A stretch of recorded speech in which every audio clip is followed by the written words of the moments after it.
नमस्कार दोस्तों, वैष्णव धर्म का सबसे प्रमुख ग्रंथ विष्णु पुराण, जिसमें सृष्टि के पालनकर्ता भगवान विष्णु की लीलाओं का वर्णन मिलता है। इसमें भगवान विष्णु के कलिक अवतार का भी उल्लेख किया गया है। साथ ही ये भी बताया गया है कि कलयुग का कालखंड और युगों से सबसे छोटा होगा। विष्णु पुराण में कलयुग का वर्णन करते हुए कहा गया है कि कलयुग में इतना अधिक पाप होगा कि सृष्टि का संतुलन बिगड़ जाएगा। संतुलन ना बिगड़े, इसके लिए इंसान को समय समय पर चेतावनी भी दी जाएगी, लेकिन वो उनको अनदेखा भी करेगा। आपको ये सुनकर हैरानी होगी कि पुराण में लिखी हुई कुछ बातें घटित भी हो रही हैं और कई बातें और भी हैं जिन्हें जानकर तो आप हैरत में पड़ जाएंगे। तो आइए जानते हैं विष्णु पुराण में कलयुग के बारे में किन किन बातों का उल्लेख किया गया है। सबसे पहले आपको बता दें कि विष्णु पुराण में बताया गया है कि कलयुग में मनुष्य की आयु सीमा धीरे धीरे घटती जाएगी और अंत में मात्र 20 साल रह जाएगी।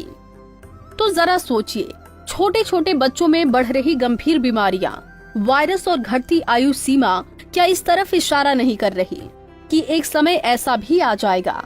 विष्णु पुराण के अनुसार कलयुग में लोगों के बाल अल्प आयु में ही सफेद होने लगेंगे, जो आप नौजवान पीढ़ी में देख भी सकते हैं।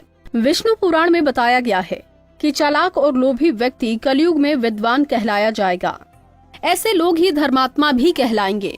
यहाँ शास्त्रों और वेदों का पालन कोई नहीं करेगा। सभी धर्मगुरु अपने फायदे के लिए लोगों का इस्तेमाल करेंगे। वो ज्ञान की चर्चा तो करेंगे, लेकिन उनके आचरण राक्षसी होंगे। विष्णु पुराण में इस बात का उल्लेख है कि कलयुग में विवाह एक प्रकार का समझौता होगा। लोगों में एक दूसरे के प्रति समर्पण और सम्मान का अभाव हो जाएगा।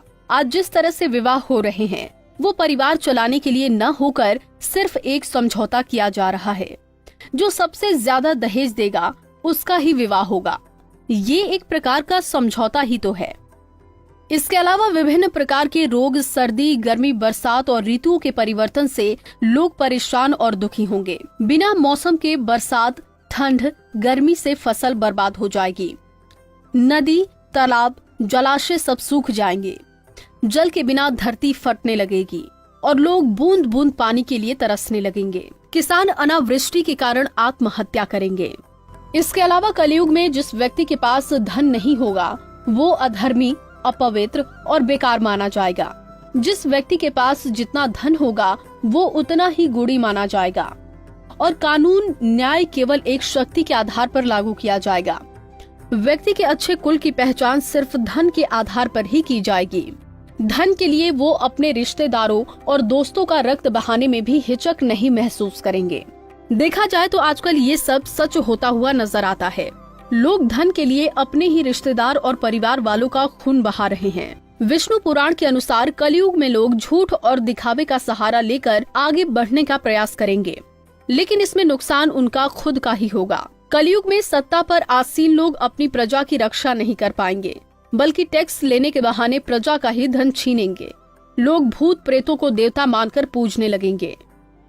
अन्न का अभाव होने से मनुष्य फिर से कंद, मूल और फल आदि के सहारे रहेंगे और समर्थ लोग सुखी नहीं रह पाएंगे।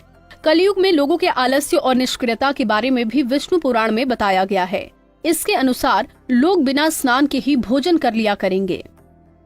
वेद व्यास जी ने सभी युगों में कलयुग को श्रेष्ठ युग बताया है। उन्होंने कहा कि सतयुग में मनुष्य को 10 साल जप करने के बाद पुण्य की प्राप्ति होगी। त्रेता युग और द्वापर युग में वही पुण्य 1 साल के तप के द्वारा प्राप्त किया जाएगा। तो कलयुग में इतना ही बड़ा पुण्य मात्र 1 दिन के तप से प्राप्त किया जा सकता है। इस तरह व्रत और तप के फल की प्राप्ति के लिए कलयुग ही सबसे श्रेष्ठ समय है। सच्ची भक्ति से ही मनुष्य ईश्वर की प्राप्ति कर सकता है। कुंडली टीवी डेस्क से प्रिया शर्मा की रिपोर्ट। इसी तरह की और भी जानकारी लेने के लिए हमारे चैनल को सब्सक्राइब करें और नई वीडियो की नोटिफिकेशन के लिए बेल आइकॉन दबाएं। अगर आप ये वीडियो फेसबुक पर देख रहे हैं तो वीडियो को लाइक और शेयर करें। साथ ही अपनी राय कमेंट बॉक्स में जरूर बताएं। धन्यवाद।